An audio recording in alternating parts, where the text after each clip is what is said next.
Class 10-এর geography chapter 2 বায়ুমণ্ডল। তোমরা সবাই মন দিয়ে শোনো আর লেখো, সবাই লাইক অ্যান্ড সাবস্ক্রাইবটা দিয়ে দাও। তাহলে আমি শুরু করছি, ঠিক আছে? অ্যারোসল। অ্যারোসল কি? অ্যারোসল, অ্যারো শব্দের অর্থ বাতাস, সল শব্দের অর্থ ভাসমান ধূলিকণা। বায়ুতে ভাসমান সূক্ষ্মাতিসূক্ষ্ম কঠিন উপাদানকে ধূলিকণা, লবণকণা, কয়লাগুলো, কাঠের গুঁড়ো প্রভৃতিকে বলা হয় অ্যারোসল। বায়ুমণ্ডলের ধূলিকণার গুরুত্ব আলোচনা করো।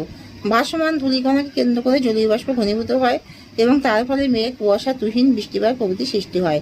বায়ুতে ভাসমান ধূলিকণা সরাসরি সূর্যরশ্মি প্রতিফলিত বিচ্ছুরিত হয়ে বর্ণচটা সৃষ্টি করে। বায়ুমণ্ডলের ধূলিকণার আধিক্য বায়ুমণ্ডলকে অস্বচ্ছ করে। ট্রোপোপজ কি? ট্রোপোপজ কথাটা আক্ষরিক অর্থ হলো স্তম্ভ যে স্তর, অর্থাৎ ট্রোপোস্ফিয়ার ও স্ট্র্যাটোস্ফিয়ারের মধ্যবর্তী 2 থেকে 3 কিলোমিটার বিস্তৃত অঞ্চলে বায়ুপ্রবাহ ও উষ্ণতার পরিবর্তন তেমন হয় না, তাই একে ট্রোপোপজ বলা হয়।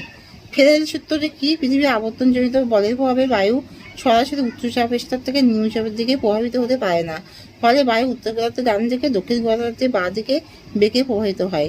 বায়ু প্রবাহের দিক সংক্রান্ত এই নিয়মটি বিজ্ঞানী উইলসন ফ্রেডেল আবিষ্কার করেন, তাই এর নাম ফ্রেডেল সূত্র নামে পরিচিত। অ্যাপলটন স্তর কাকে বলে? ভূপৃষ্ঠ পেয়ে 3000 কিলোমিটার উপরে আয়নোস্ফিয়ারের একটি স্তরকে অ্যাপলটন স্তর বলে।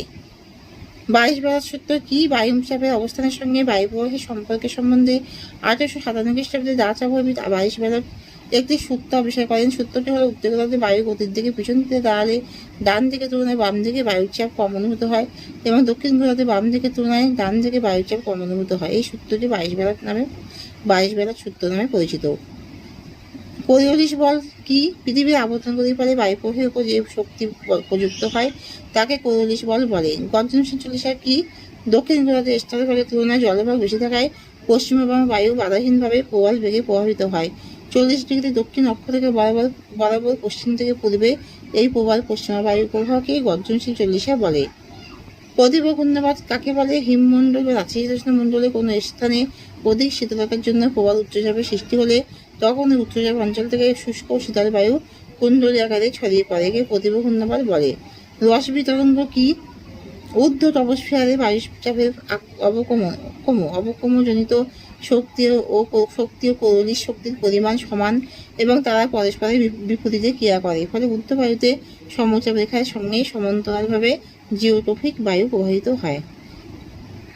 সৌরধূমা কাকে বলে? সূর্য থেকে পৃথিবীর ক্রমাগত ক্ষুদ্র তরঙ্গরূপে সূর্যের তাপের ফল লাভ করে চলেছে, তবে সূর্য থেকে পৃথিবী প্রতিদিন ও প্রতি বছর প্রায় 1